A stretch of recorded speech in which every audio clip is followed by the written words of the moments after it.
So today when people ask me what I do, they know me as the author of Rich Dad, Poor Dad.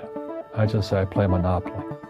So I own greenhouses, I own big hotels, I own oil wells, golf courses, businesses. I'm just playing Monopoly.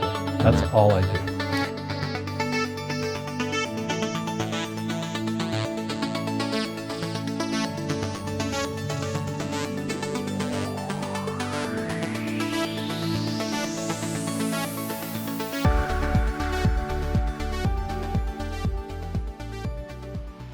How does a 9-year-old kid in Hawaii, a poor kid, get to this point? Yeah. Well, I wasn't poor by most people's standards, but I came from a family with a poor attitude, if you know what I mean. Because rich, poor, middle class, poverty starts with a fundamental attitude. So I was in Hawaii, I was 9 years old. My father was the head of education, PhD. Very smart man, good guy. And for some reason, we moved across town and I went to a school with rich kids. And suddenly I realized I was poor because it's relative, as Einstein, it's all relative. My classmates were mostly white guys, and I was one of the few Asians in the class. And these guys, their fathers owned the banks, they owned the plantations, they owned the car dealerships, they owned the meat packing company, they owned the ranches. And I'm going, how come my dad doesn't own that? So I remember raising my hand when I was 9 years old, talking to my fourth grade teacher, and I said, when am I going to learn about money? She says, the love of money is the root of all evil. And she says, we don't teach money at school. I said, why not? And then I got curious. I said, why don't we learn about money? She says, go ask your father. He's my boss. My father was the head of education, PhD, all that stuff. I go home and ask him, said, why don't we learn about money in school? And he looked at me and says, because the government doesn't let us teach that subject. The government tells us what we can teach and what we can't teach. And I thought that was strange. And I said, but aren't we going to school to learn about money? He says, no, your job is to get a job. I said, but you get a job to earn money. I said, so why don't I just learn about money?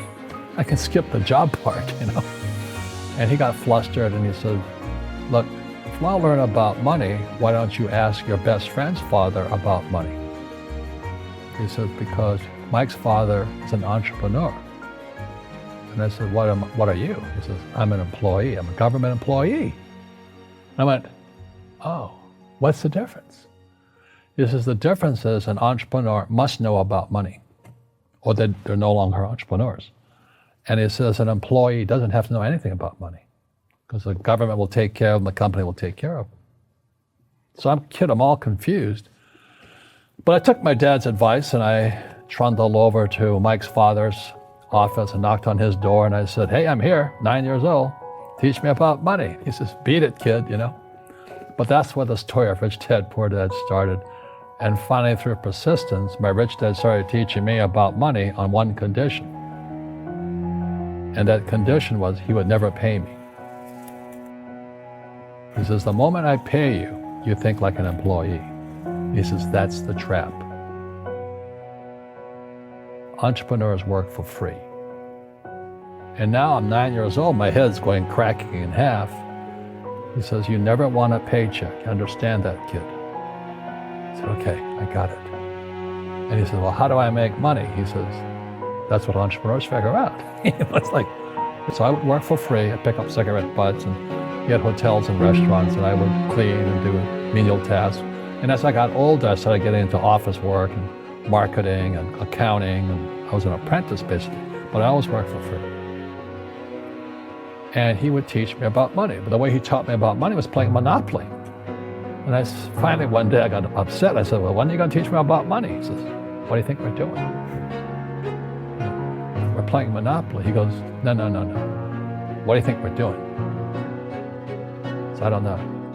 I'm teaching you about money. He says, There's many formulas for great success and money. There's thousands of them, but one of the best ones is found on the game of Monopoly. It still is today. 4 greenhouses, 1 red hotel. So what? He says one of the greatest ways to acquire great wealth is playing Monopoly in real life. 4 greenhouses, 1 red hotel. But is that all there is? He goes, that's it. And he says, what do you think I'm doing? And I went, I don't know. So then he took me out and he showed me his greenhouses. And 10 years later, when I was 19, I was now in school in New York, and I come back to Hawaii, and Rich Dad had bought the biggest piece of land smack dab in the middle of Waikiki Beach.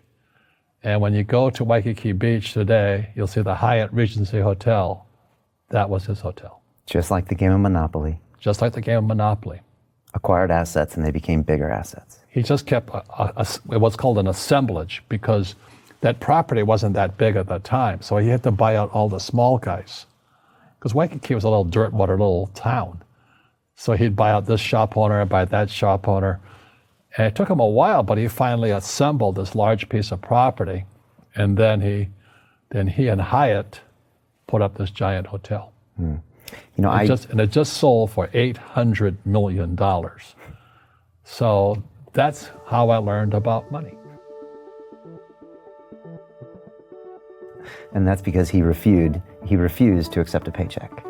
He says that the moment you accept the paycheck, your brain goes dead. He says, as long as you're hungry, you'll think. And he was a great, great teacher. So today when people ask me what I do, they know me as the author of Rich Dad, Poor Dad. I just say I play Monopoly. So I own greenhouses, I own big hotels, I own oil wells, golf courses, businesses. I'm just playing Monopoly. That's all I do.